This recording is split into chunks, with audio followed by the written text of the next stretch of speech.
I have a feeling this entire episode is going to be me talking and you saying, yeah, we know, because that's how I feel about it too. We all know that pre-order is bad, and yet, after every major announcement, there's a server crush on the Steam side. And why?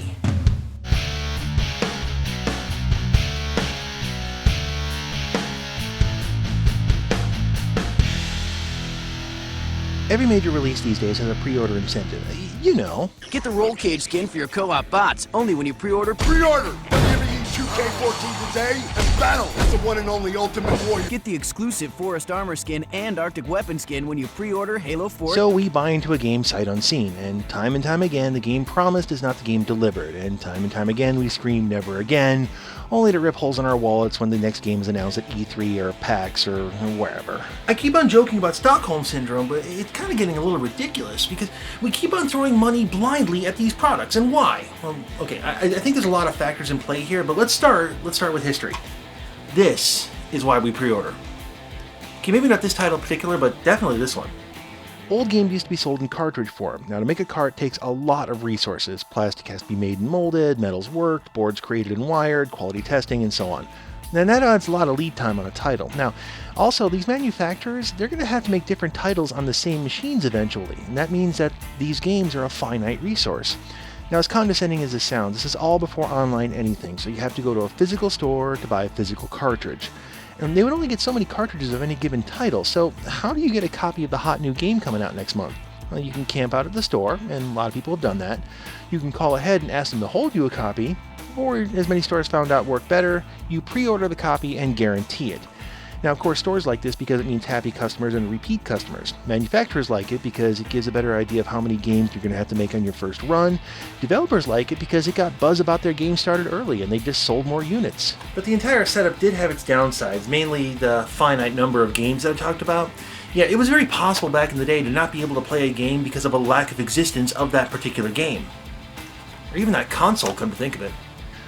Oh yeah, consoles too. You still kind of see this now, but way back in the day, a lot of stores would just run out of consoles on launch day. So the only way to guarantee you got a box to play the game on is you had to pre-order it, or you had to know a guy who knew a guy who could hold you a copy. But what I'm getting at here is that pre-ordering made sense back in the day when games had to be manufactured, but now it's all digital. I mean, out of the last dozen games I bought, none of them have a physical copy. And the same thing goes for DLC or anything else. Games in a physical sense don't really exist anymore. They're not manufactured for the most part. Oh, yeah, okay, you can buy a copy of a game in a store, but who does that anymore? That's so 2000. All right, quick show of hands. How many people were born after the year 2000? I'm feeling really old today. Okay. So, without an actual thing to pre-order, there's no need to pre-order it to make sure that you get the thing. That works. You can order the game anytime you want, no matter what you're wearing. Don't visualize. And, okay, wait, I can hear an argument right now. But wait a minute, we want to beat the rush of downloading. About that.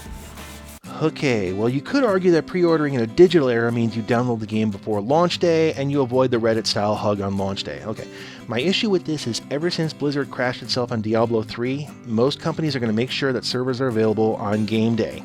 How many games have day one DLC now? And how many games are online only? Yeah, they are so prepared for the crush, and if they're not, they shouldn't be making these kinds of games in the first place. So, beating the rush, that really isn't an issue either. And if availability isn't the issue, then what is? Social pressure. Or simply put, firsties.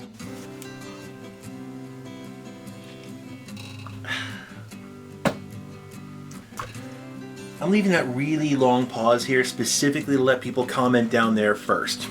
Go ahead, you know you want to. Because first is a badge of honor in geek culture. And it's not enough to know that you did something first. No, you have to stand on the mountaintop, plant your flag, and scream it to the world that everybody would know.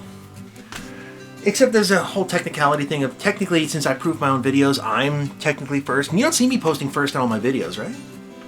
This might look like a sidetrack, it really isn't. The next major release, go to Twitch and see how many people are streaming the game first. Yeah, if it's like any other release, it's going to double the next title in popularity.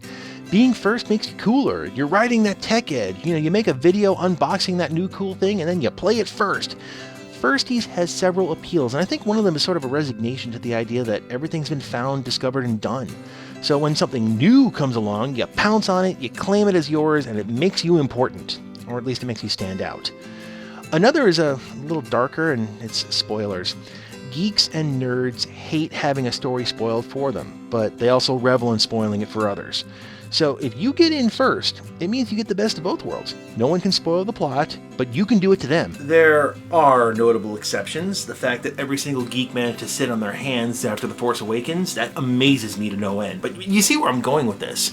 If I'm first, then nobody gets to spoil it for me. It's mine. I get to enjoy this without anything like that. And all these companies, they know this. So they appeal directly to our need to feel special, our need to be, well, first. It's just part of the marketing. Yes, marketing, or as I like to call it, the hype cycle. So let's take a look at Watch Dogs, and I'm talking about the original Watch Dogs. It was unveiled at E3 in 2012 with a pre-unveiling unplanned leak. Then they did a live demo at E3 in 2013. And I have rants about that, but anyway. Release was pushed back to 2014, and its launch day sales were huge. Ubisoft doesn't release numbers on their pre-launch sales, so I'm thinking they just bundle it into their launch day numbers, and they moved 4 million units. Now that was 2 years to hype the title. Game companies do things like this. They do it to make the game look so much better than it actually is. They do something called a vertical slice. It's a highly polished demo of the game, mostly for backers, but also for stage events like E3. You know something is up when IGN writes an article questioning E3 demos, even when they rush to the industry's defense. Meanwhile, AAA industry spends that time basically making promises to what a game's going to be, and in the end, they don't deliver. Something we saw that recently, No Man's Sky. They hyped the hell out of that game. They literally promised the universe to their players, and did they deliver? In a word, no. They were actually investigated by the UK's Advertising Standards Authority for misleading advertising. The claims were ultimately dismissed, but I feel that the action of investigation is actually rather telling. Which brings us to Watch Dogs 2. The pre-order sales were dismal compared to the original, and I think the No Man's Sky disaster had a lot to do with that, but that said, what was it that Ubisoft offered if you pre-ordered the game? Pre-order Watch Dogs 2 from PlayStation Store for exclusive content. Oh yeah. Exclusives. They can make you feel even more special with pre-order exclusives, cosmetics, exclusive DLCs, and so on, so you can strut around the game with your exclusive armor paint that everyone else has at the beginning, but over time they won't. It's all superficial stuff, really. At least the industry usually gets that part right. But when you break it down, these things are just there to make you feel more important. Then there's stuff like the Zodiac Killer pre-order exclusive mission for Watch Dogs 2. In marketing, this is called a limited time offer. It's a pressure tactic. You have to make your decision now, you don't have much time to think, and people are going to buy now and rationalize later. Plus, it screws people who buy the game much later because they don't have access to that content. Which brings me to something more uncomfortable about pre-ordering. We have to go back to the branding episode once again because I'm bringing up concepts from there. You see, once you literally buy a game, now you're more apt to defend the game. You bought into the tribe. So even if the game sucks, you're not going to admit it because, well, you spent money on it. So to be blunt, you're being used. I mean, we all are. And what do we get out of it? We get a cooler jacket than the starting one that you're going to be replacing anyway down the road? It's not worth it. It's not worth the ultimate price tag. I've said this before, and it bears repeating here. When we see a pitch of a game at PAX, E3, whatever, we're being sold a promise, and it's a promise that we demonstrate that we're not willing to expect to be upheld. We know these demos and trailers are lying to us, and yet we reward them time and time again. We're being sold the name of a AAA company, not the product. We're getting hyped for months, hell, years on a game. The game is built up to be a lot more than it could ever possibly deliver, and then we get disappointed about it. When the pre-order game is finally unlocked, we find out that we've usually purchased a game that's unfinished at best and broken at worst. We pay to get into the beta test. Hell, we'll pay them to get into the alpha testing. Companies have learned that we are so hungry for anything new that we're going to pay them to product test their product to be first. And they prey on us for that. You know, we'll pay to feel special, when in reality, to them, we're not. And when a game company smugly offers a refund, they know players aren't going to do it, mostly out of pride. Gamers would rather lose money than admit that they bought a crap game, or they'll keep it figuring, well, that's just how game companies operate. They make us feel special with exclusives, and then they usually don't act like we are special to them.